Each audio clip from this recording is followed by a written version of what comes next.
I told you I don't want it. Splat. Saying this, my husband mercilessly dumped the beautifully decorated cake into the sink. Seeing the messed up cake, my son started to cry and let out his voice. Today is my son's birthday. It was a cake that my son himself had made by hand. Imagining the look of joy on my husband's face as he praises it. Why would you do that? My husband glares at me when I suddenly raised my voice. Who would enjoy such a mucky-looking cake? The cost of the ingredients is a waste of money. You could have bought a better one at the store. Don't you dare teach your son this pastry-making nonsense. I've gotta go. I'm busy at work. Clean the sink. With that, my husband put on his coat and left. You're on your way to your lover's place, aren't you? I know everything. Today was my last bet. I thought you would change what you are doing to make our son smile. I'm sorry. I hug my son, and I swear that I will never let that lousy man call himself a father again. Determined, I grabbed my phone to call someone. I am Rachel. I am a stay-at-home mom. I live in an apartment with my husband, Tyler, a salesman, and our son, Ashton. I met my husband, Tyler, at a company party. And although I am an indoor person and he is an outdoor person, we got married rather quickly. Then my son, Ashton, was born, and he grew up to a certain extent, and I went back to work. I thought my days were going well. If I had to complain, it would be that I have not been able to spend enough time with Tyler recently.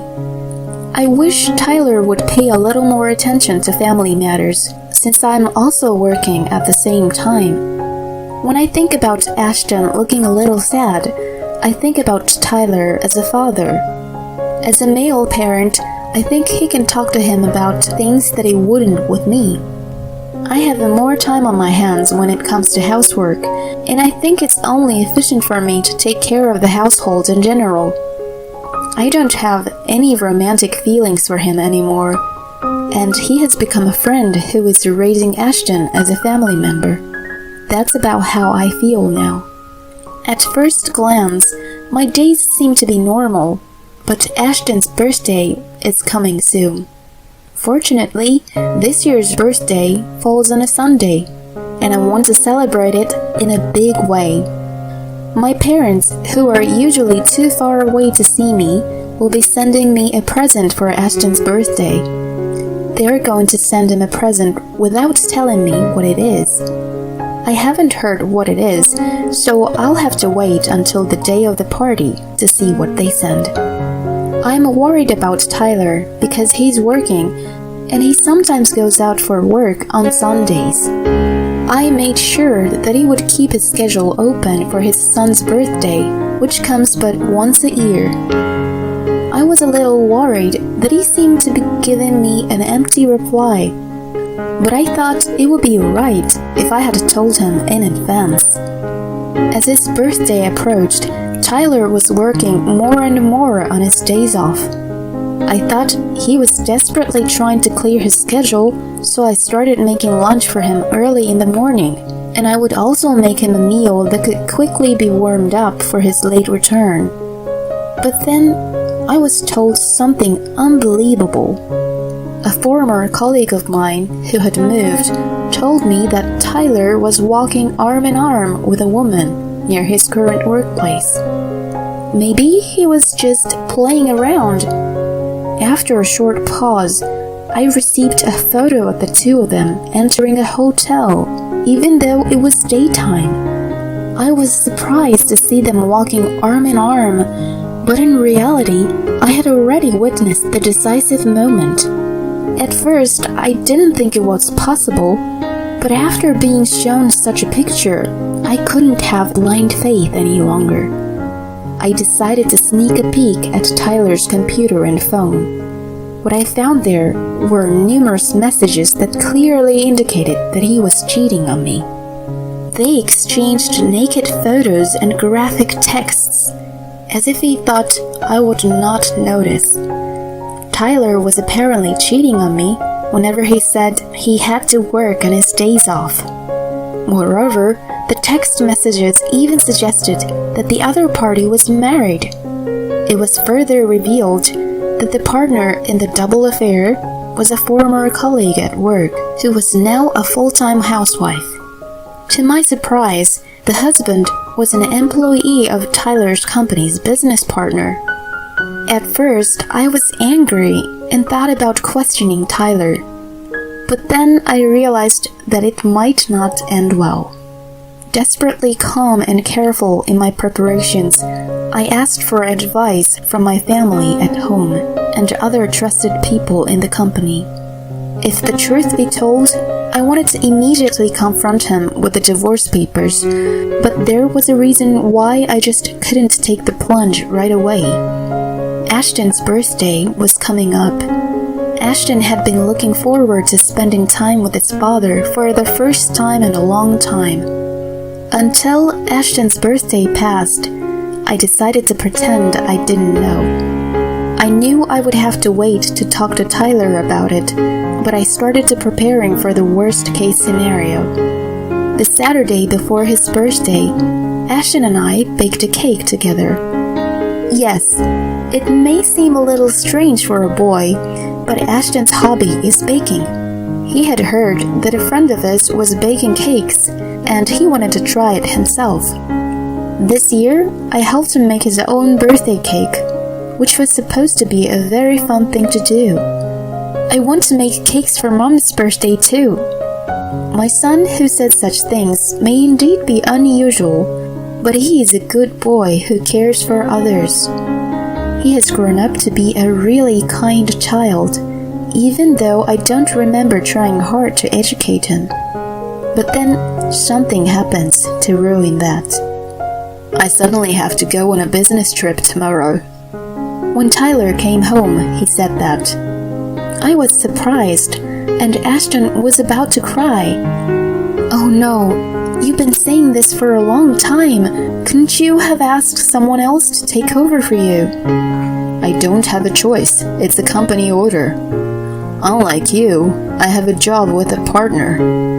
A partner, huh? I thought angrily, but I pleaded desperately for Ashton's sake. "Today, your son made this cake himself so that you could try it."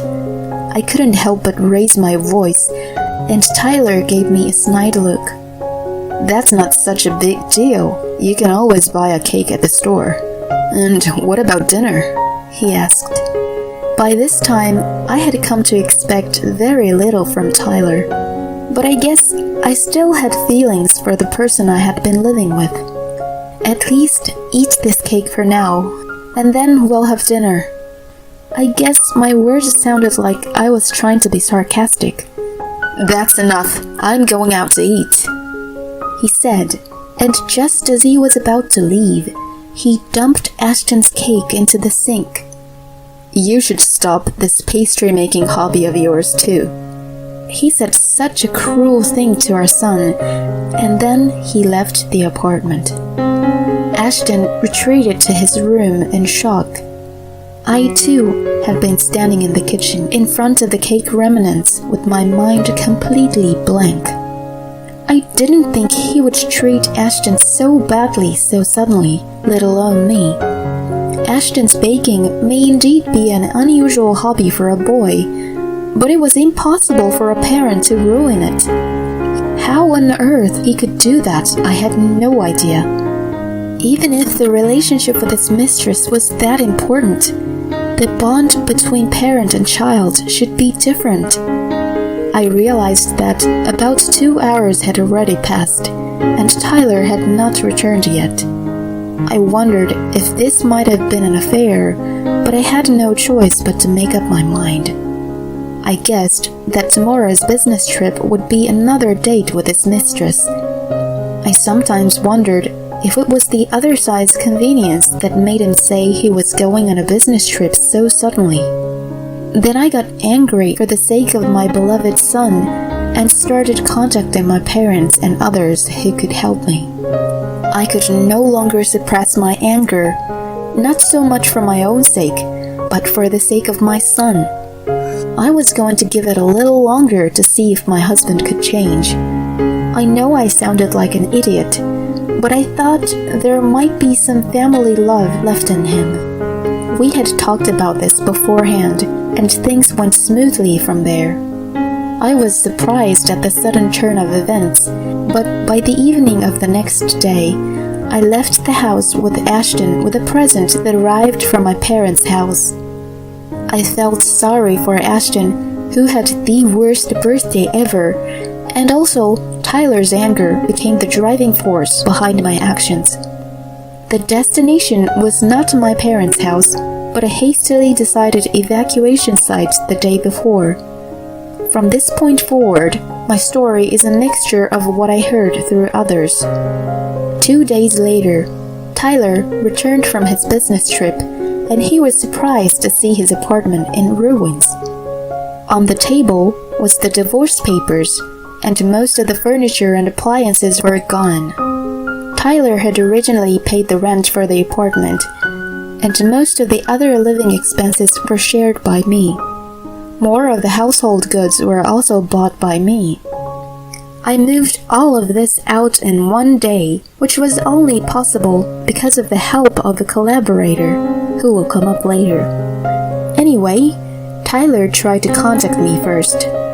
In fact, he did contact me, but I completely ignored him at this point. So then he contacted my parents. Of course, I had already explained everything to my parents and discussed with them how to handle the situation. My parents, especially my father, were very quiet and angry about this whole thing. He told me that he no longer needs a man who would hurt his grandson, who is so cute that no one should be able to lay a finger on him. I heard that Tyler was so angry that he even said something about storming into my parents' house. But the truth is that neither I nor Ashton have returned to my parents' house. I already knew all the facts about the affair from the report by the private investigator. He was indeed very disappointed. The advice about the procedure was also from my collaborator. So, about this collaborator, to tell the truth, it was my aunt who lived near my former apartment. She is my father's sister, and although single, she works a full-time job. In fact, she is now an executive at the same company as mine and Tyler's. I started working for my current company because of my admiration for my aunt, and when I was a child, I felt as if she was my older sister. She would sometimes tell me dark jokes, such as, "When I die, please take care of the funeral." She also took care of Ashton as if he was her grandchild. Ashton himself had misunderstood when he was a child. After Ashton and I left the apartment, we took refuge in my aunt's apartment. It was a similar apartment to ours, but in my aunt's case, it was a large place where rich people lived. So we celebrated Ashton's birthday again there. To my surprise, a friend of Aunt's, a real pastry chef, made the cake directly in the kitchen. Ashton stared at it in amazement, and I was a little relieved that the memory of its worst birthday had somehow been overridden. I was a little relieved. The household goods taken out of the apartment were also brought here for a time, and we took our time to find a new place to live. But my aunt even told me that we should live here. As expected, considering Ashton's school and other things, we decided to move quickly to a new place for the two of us to live. However, on that last weekend, Ashton and I stayed at a luxury hotel with a water park to make some memories. Now, let me tell you what happened with Tyler after that. He was insisting on divorcing me, but I had already filed a claim for alimony against the adulterous partner as well. I had also sent a content-certified letter of investigation to the husband of the adulterous partner. Tyler didn't know about this yet, and we decided to meet at a cafe to talk. My aunt came with me, and Tyler was feeling uncomfortable. Hey, I'm sorry. Please forgive me. We're a couple, right? Even if he said such a thing now, it was him who ruined such a bond first. The affection between a man and a woman was long gone. Still, if we had respected each other, we could have at least stayed together as Ashton's parents. Honey, do you know what I'm really angry about? I was stupid. We were both tired from work, and she was able to take as much time as she wants. You don't understand at all. I can't forgive him if he tried to apologize now. If I were to forgive him, the memories of him throwing away Ashton's cake and telling him to quit baking will never leave. Still, it was my aunt, not me, who confronted him with the final verdict. After all, this one was easy enough to find out by checking with the company on the date Tyler told me that he was going on a business trip. With my aunt's help, it all turned out to be a piece of cake. So it was easy to go back and check with the private investigator. It was also clear that all the past business trips were lies. When my aunt explained this to him, this time he really seemed to be in despair. But the real despair might come when the husband of the adulterous partner demanded alimony. My aunt said, "Maybe we should get a lawyer to help us with the rest of this." Tyler nodded and we left. As I feared, things were unable to be settled quickly. The husband of the adulterer was an employee of one of the company's major clients. Tyler was transferred from the head office sales department, which is one of the most prestigious departments in the company, to the countryside. Perhaps my aunt had something to do with it. My aunt laughed and said, "An employee who has an affair is usually not given an important post if the HR department finds out about it." Tyler was sent to the Montana branch office because they thought it would be hard for me to have my ex-husband assigned to the same place of work. This one may have really been my aunt's doing. Because of his age, it would be difficult for him to change jobs and for him to pay child support. I hope he will be able to work until retirement. However, my aunt has also strictly taught me not to rely on Tyler's child support payments. I became my aunt's secretary in the company, and the nature of my job changed. My salary went up, and I became much busier than before. However, the company made it possible for me to work from home, so I was able to spend more time with Ashton than ever before. Ashton has seen how busy I am and has begun to help with the housework on his own. He soon overtook me, especially when it came to cooking, which I guess is an extension of baking. "I know you're busy, Mom, so I'll do my best to help however I can." I think my son has really grown up well enough to be able to say such things naturally. Ashton's current dream is to pursue a career in pastry making, just like the pastry chef who used to make cakes for his birthday. He has decided to go to a vocational school after graduating from high school, even though it will be a tough road. Whenever my aunt came to visit, he would make homemade sweets and serve them to her. He and my aunt had always been good friends, but after the divorce, they stayed over at each other's place. They have become like siblings who have a significant age gap. Even now, I think my greatest feat was to rely on my aunt. I didn't know how to act on my own at the time, and even now, I'm not sure I would have tolerated Tyler's action, and I might not have been able to heal Ashton's emotional trauma. My aunt jokingly said, "When I die, please do my eulogy." Of course, I would do that, but I definitely wanted to repay her for her kindness by then. We talked about that for a bit, but what my aunt said in response was, "I wanted to help someone else, just as I helped you." I don't think I will ever be able to live up to my aunt's words, but I will become strong for her.